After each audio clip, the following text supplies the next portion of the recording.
نحمده ونصلي على رسول الكريم ونشهد أن لا إله إلا الله وحده لا شريك له ونشهد أن محمدا عبده ورسوله رب اشرح لي صدري ويسر لي أمري واحلل عقدة من لساني يفقهوا قولي. Dear viewers and listeners, Assalamu alaikum wa rahmatullahi wa barakatuh. Today we shall try to read few verses from chapter number 2, because it's the longest chapter of Quran. We are still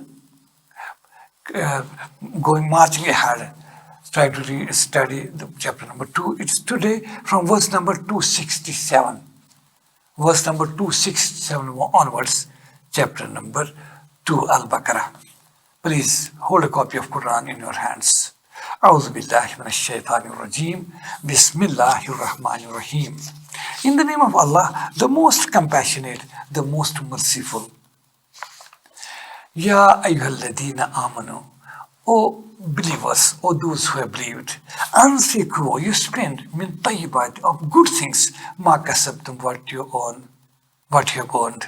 Wa mimma akhrajna lakum, and after that, what we have brought out for you from this earth, that means from produce of this earth.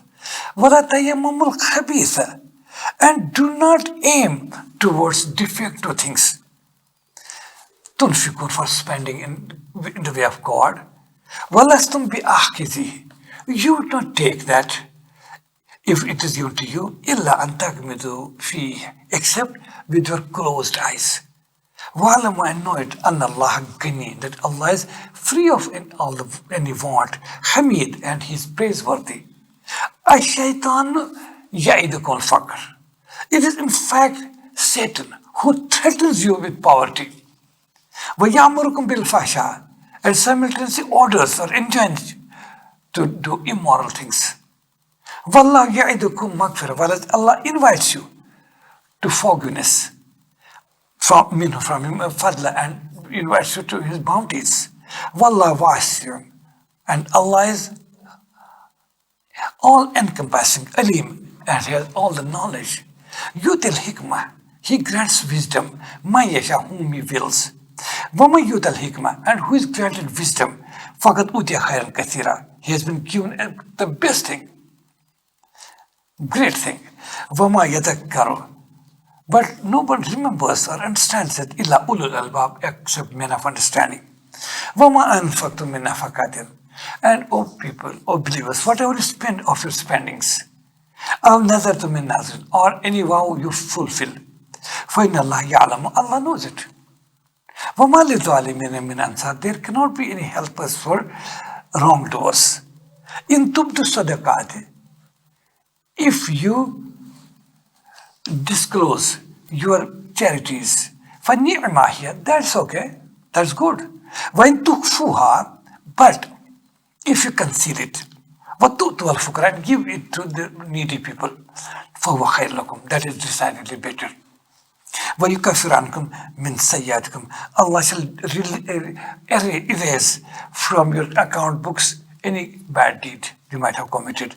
Wallahu bima ta'maluna khabir, and Allah is well aware of what you do. Sadaqallahu al-Azim. This continuous statements about spending for good causes. Now see, this is something extraordinary special. The first verse we are studying, that's verse number 267.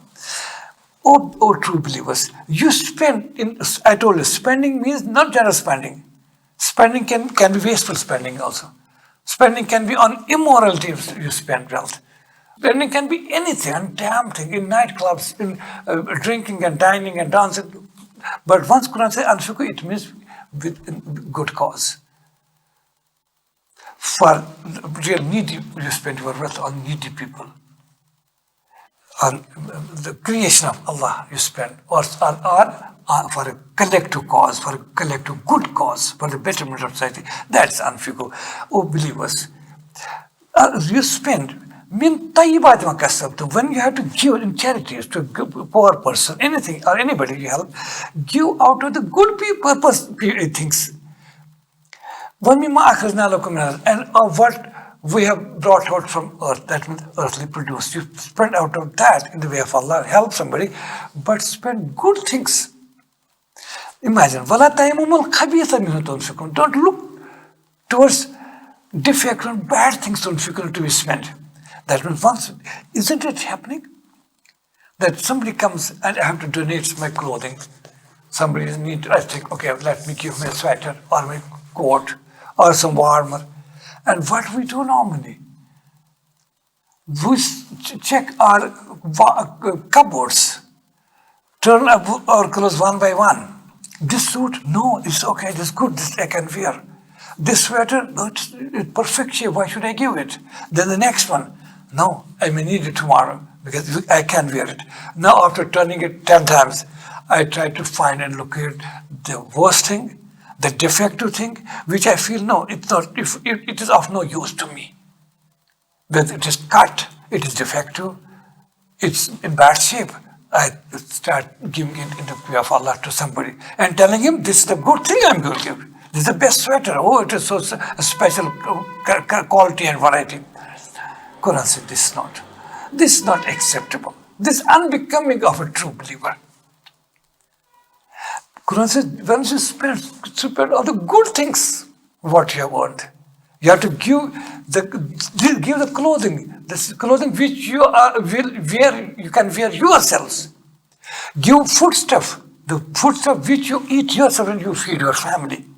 Anything you give, anything very small, a pin to elephant, but whatever you give in the way of Allah on some needy people to spend, that should be the good things. Not defective bad things you choose out of your whole lot and then express your feelings upon the person. I have given you the best thing. I have bought it from America when a few years back I was there. I got it like this. It is branded thing. Don't create fuss. Don't destroy. Don't invalidate, as we read last time. Don't invalidate your charities by such expressions of generosity and choosing bad and defective things to be given in the way of God. This is not acceptable. It is when we give somebody, it's as we are giving to God, because there's a hadith. I just summarized that hadith. Prophet peace be upon him on the day of judgment, when a wealthy person will be brought to account, Allah will ask him, "Oh man, I was hungry and I came to you. I asked for food, but you didn't give me food." Or then after insistence, when you gave, that was stale food, it was decomposed food. Well, the man say, "Oh my Lord, you are the Lord, creator and sustainer of this whole universe. How come you asking me for help and food and I give you?" Allah said, "Stop it." A person will be asked to come who was hungry, who was poor man, who had come to the man, this wealthy man, to get some food. Allah will tell him, "This man, it was not he, in fact. It was me who had come to you. But how did you abuse me through this person?" He will say, "I'm sorry." And he will be consigned to the flames of hell. Angels will ask him, drag him. He didn't respect his God. In the same hadith, Prophet says that Allah, on the day of judgment, will ask a wealthy person, "Don't you see I was shivering with cold and cold weather? I had nothing to wear. I asked for a blanket or some warmer or something. Or locally hungry, I said, I want to wear, and you were having everything, but you didn't give me anything." The wealthy man said, "Oh Allah, you asking for help from me." Allah shall bring the person who had come to him half naked, in sub-zero temperature, reduce his skeleton, shivering with, trembling with that cold weather, waves of cold waves, and the man giving him nothing. And even if it gives a torn thing or much used thing of no use, defective, Allah will say, "It is strange. It was not in fact he, it was me." That's what Quran says. "Ya ayyuhalladhina amanu," O people, those who have believed, "anfiqu min tayyibat." You spend out of the good things, ma kasabtum, what you have earned. وَمِمَّا أَخْرَجْنَا لَكُم مِنَ الْأَرْضِ, and out of that what we provide you out of this earth, your produce, your production, etc. وَلَا تَيَمُّمُ الْخَبِيثَ. In other words, it means don't choose defective bad things to be spent on fikum, to be spent in the way of God. Then see the argument of Quran. وَلَسْتُمْ بِآخِذِهِ إِلَّا أَن تُؤْمِنُوا فِيهِ. Imagine that time, if the same thing is given to you, will you accept it? Won't you take it as an insult if somebody brings you a gift? Said, okay, a sweater or something for you, armor, and you see it is defective, it is worn, it is cut. It's an overused thing. Will you accept it? Even if you are forced to accept it, it will be with closed and a very heavy heart. And do you think when the thing you will not accept yourself, God is going to accept it? See the beauty of the statement. That is Quran. That is Quran. I tell you, my brothers and my sisters, that is Quran. Don't choose bad and defective things to be spent. If the same thing is given to you, you will not accept it. You will take it as an insult to you. You will not talk to the person. What is he thinking about himself? Didn't he know my respect and my honor, what my standard and my status? What did he bring me? What is he offering me? Even if you accept it very heavy heart and closed eyes, then Quran said, Walamu, then why do you forget that time? Walamu anna Allah gani. Allah is self-sufficient. He doesn't need your help, your support, or anybody's support. And you are giving him this taunt and defective things. Are you forgetting Hamid and his praiseworthy? Then Quran said, why does it happen? Because ash-shaytanu ya'idukum al-faqra. When it comes to spending for a good cause, for needy people, poor people, and others, destitutes and widows, when it comes to that, or some collective community work for the betterment of the community, if it is for a good cause, that time it is Satan who threatens with poverty. You want to give something, but Satan or devil puts an idea in your mind. He makes you believe, why should you give? Unnecessarily. You need money yourself. Your kids need it. You need for future. Why are you spending this? You will be rendered bankrupt. We will be left with no money. Why are you spending? And start thinking, it is Satan. Quran says, ash-shaytanu ya'idukum al-faqr. It is Satan who threatens you with poverty. When anything is to be spent for a good cause or for a poor or needy person. And in the same breath, and he orders you immorality. That means when the time comes, you have to spend lavishly on something. On your birthday parties, on your marriages, on your concerts, on your lighting arrangements, on your pandals, on your different food varieties. You should be the best honorable guest to receive, and it has to be the best. That time, the same Satan opens your bosom for these spendings. Even if you feel you fall short of money, he puts in your mind, you start thinking, why shouldn't I spend, even if I may have to borrow for my kids, why shouldn't I borrow? It's about lavish spendings. Imagine, I give an example, which we observe time and again. I have observed a dozen times. A marriage is going to be held in a family. And the head of the family is sitting around, making arrangements, asking people what to do, how to arrange pandals and shamianas. And ask somebody where from I can get the best rice, basmati, or what we call locally mushki budu rice, the best rice and best variety of mutton and sweets and all that. Lavish spending, making arrangements, and a cook should be the best of the city because I have honored guests. There should be nothing should be left behind. Okay, there should be nothing substandard. That is ready to spend anything. During the course of time, after the meeting is over, a person, thirsty, hungry person, dying for want of medicine, he comes. Oh man, see, this is my prescription. You can check it. I'm not mincing words. It's a fact that I have been advised this medicine, but I don't have money to even fill the bellies of my kids. How can I afford to go for this medicine? It costs a good amount, but I have nothing. Oh man, please. Oh my brother, you help me. I'm in need of help. What's the reaction? The man feels thunderstruck. He's trying to, what should I do? How can I avoid this man making excuses? Because, oh man, had you come a few days earlier, I had money, but this time I don't have anything.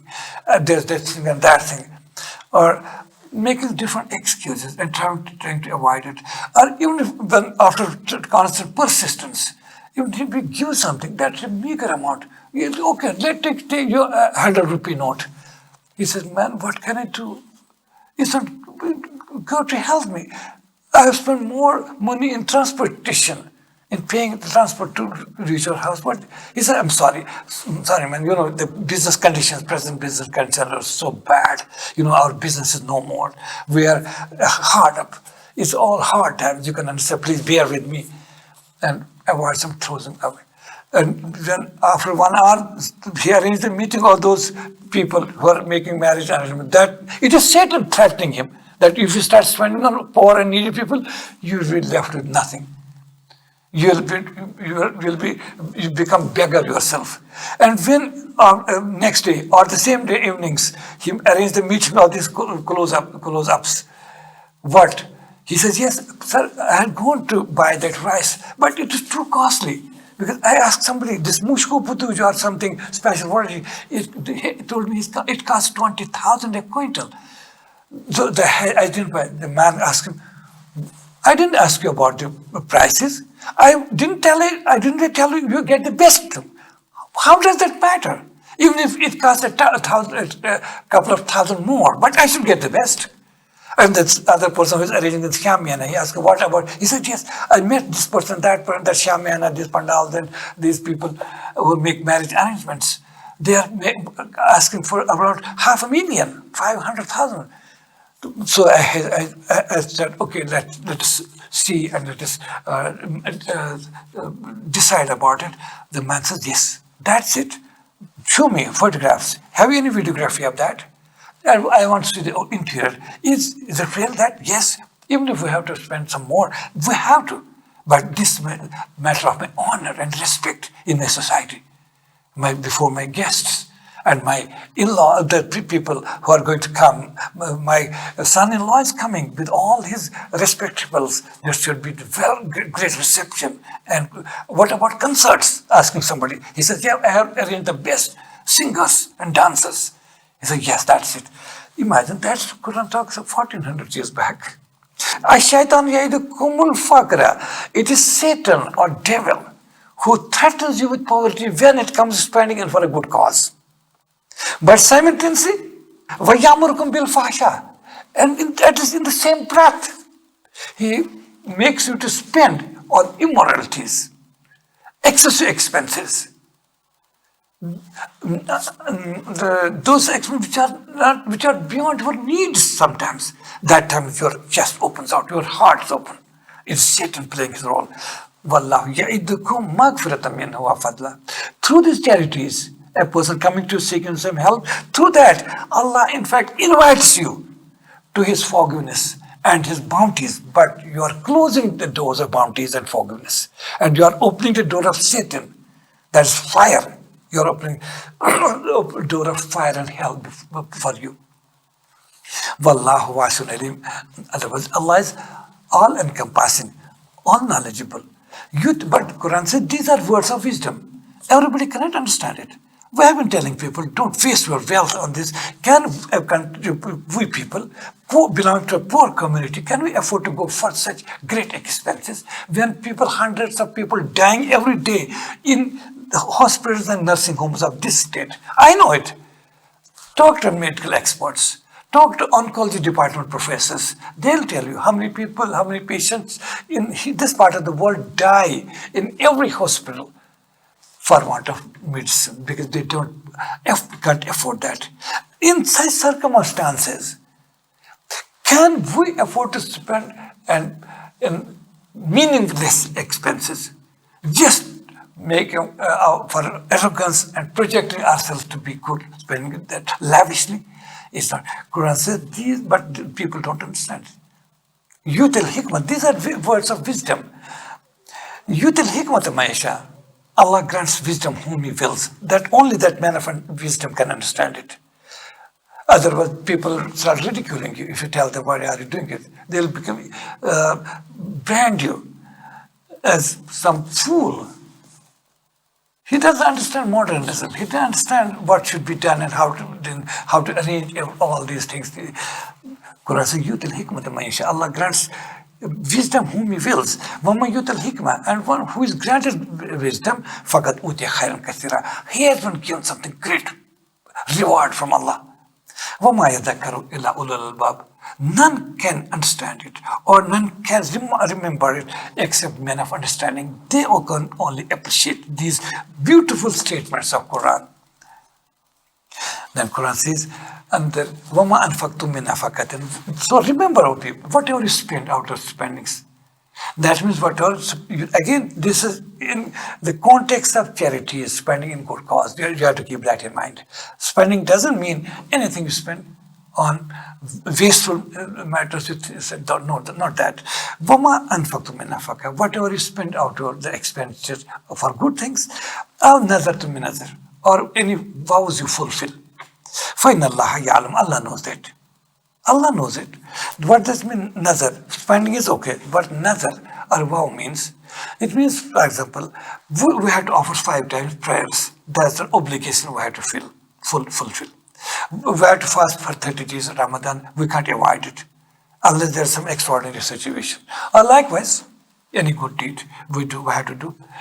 But if sometimes a person, a believer, is in some such situation, whether he may be sick, or his family members are sick, or he's suffering some hard days, he's under debt, or some problem is with him, and he prays to God, and he has to, none but Allah. And he repeatedly, "Oh Allah, if you relieve me of this pain and agony, if you relieve me of this pain and agony, I shall feed so many orphans, or I shall donate such and such amount for that noble cause, or I shall arrange clothing for so many needy people," or likewise, or simply saying, "I shall offer 10 rakat nafil," or I shall, "Oh Allah, if you relieve me of this pain and suffering, I'm passing through hard time, oh Allah, you help me. If you bring me out of this, I will fast for 5 days or 10 days or 3 days," whatever it is. It is called vow or nazar. About this, one thing is to be remembered. It was not an obligation. Obligatory or only 5 times prayers. Obligatory is only 30 days fasting. Obligatory is zakah and some other things. But once you make a nazar, a vow, it becomes an obligation for you. Now it becomes farz. You have to do it. If you don't do it, you are sinner as the person who abandons or who doesn't fulfill the basic obligations. He is a sinner like that. This is called nazar. That's Quran says you have to remember. Once we put this responsibility on us, that if I come out of this hard situation, I'll feed 10%, I have to do it. If I don't, I'll be a sinner, I'll be punished for that. I'll fast for 5 days. If I come out of this dire situation, I have to come because I have made it obligatory on me. It becomes an obligation to be fulfilled. If I don't, I'll be a sinner, I'll be punished, I'll be accordingly subject to chastisement. That is how it mentioned here. وَمَا أَنفَقْتُم مِّن نَفَقَةٍ. Whatever you spend of your spendings, أَوْ نَذَرْتُم مِّن نَذْرٍ, or you fulfill your vows which you make. فَإِنَّ اللَّهَ يَعْلَمُ. Allah knows it. وَمَا لِلظَّالِمِينَ مِنْ أَنصَارٍ. And there cannot be any helper for wrongdoers who don't care about the divine commands. There will be no helpers for them. Then Quran says, "In tubdu sadaqat فَنِعْمَهِ." If you spend something, sadaqat, you disclose your sadaqat, your charities, or do it give it openly. It is good. It's not bad. But it depends on other circumstances. True believer has not to withdraw his hand. That if I help somebody, imagine like a situation, you are moving on the roadside and you see a crippled person, a sick person, asking for help, shedding his tears, that he has nothing. And it appears, yes, he's perhaps a genuine person. He seeks help from you. And I'm also walking the road. There are many people around. and watching me. I hesitate. I'll not give him simply because I feel if I give, people are watching me. And when we give something to be seen by people, it's a sin. It's not a sin. We have to see. That means, should I allow that person to die out of hunger? Should I allow him to undergo miserable conditions simply that I'm being seen by others? Sometimes charity, but it depends upon your niyyah, upon your intention, even if you give in presence of others.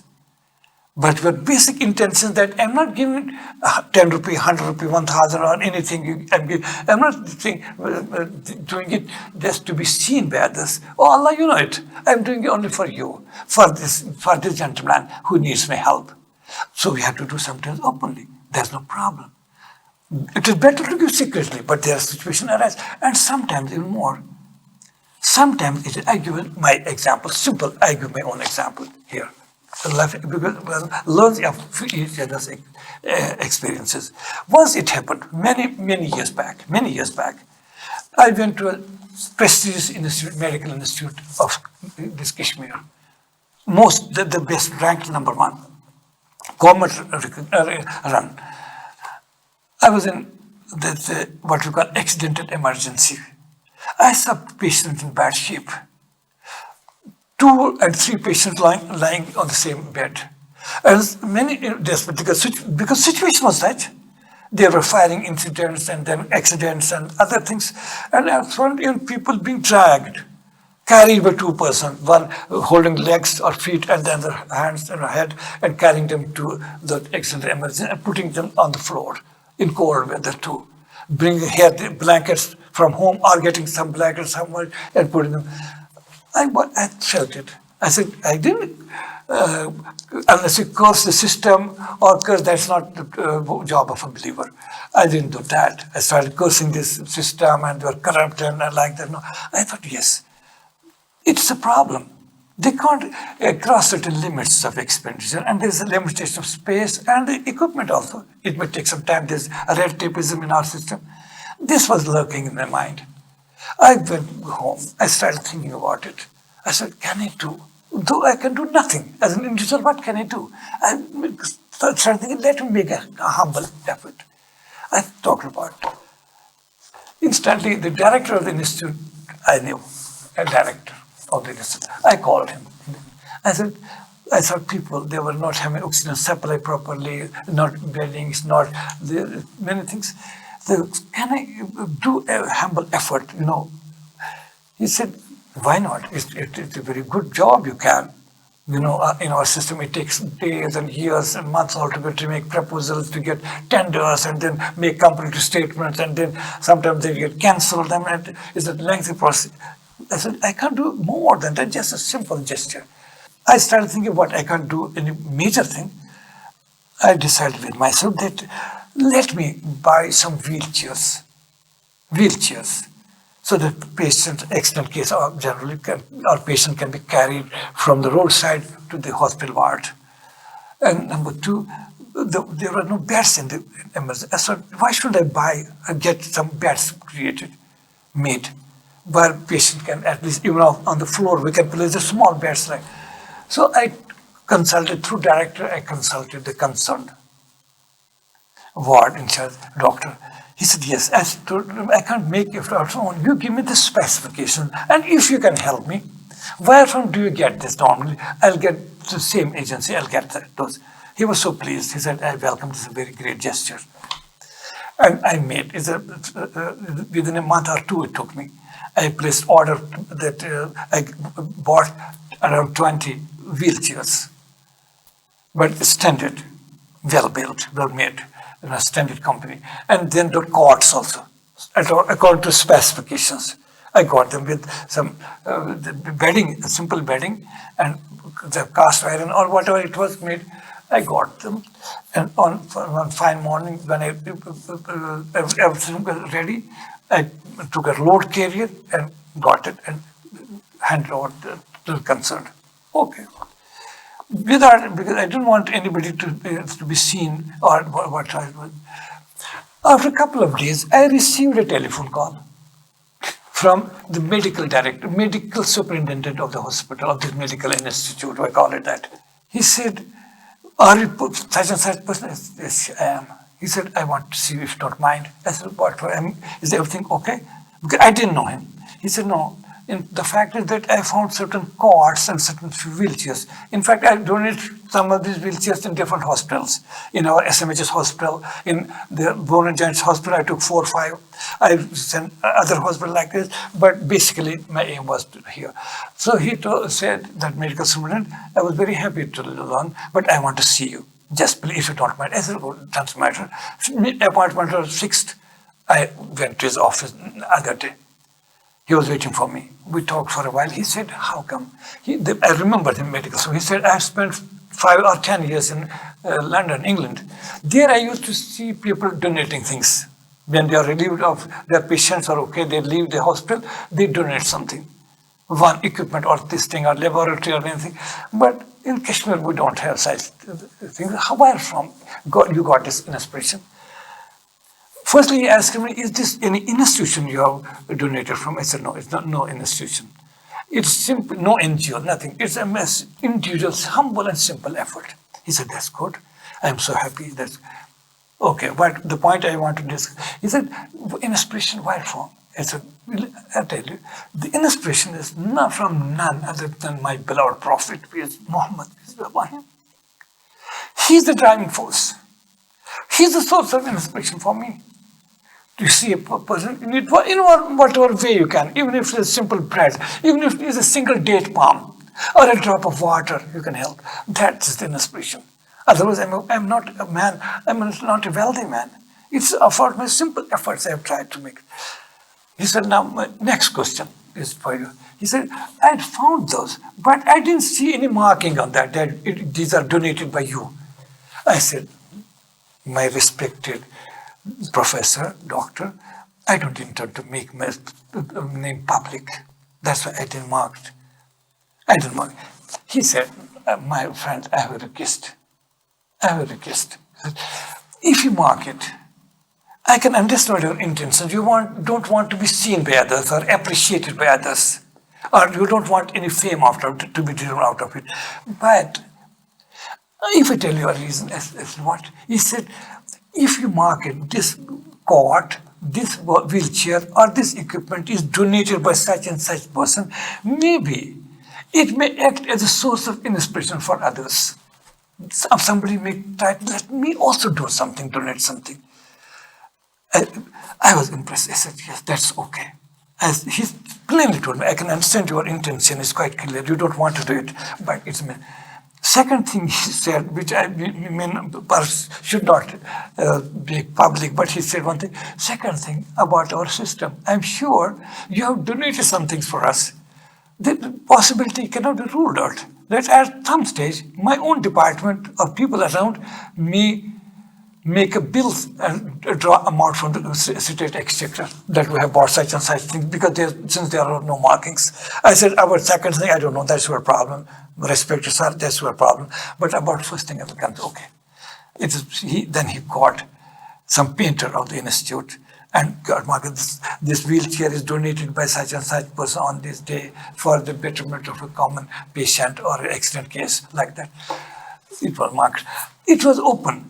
Because that's what, if you do something openly, not to be seen by others, your intentions are clear.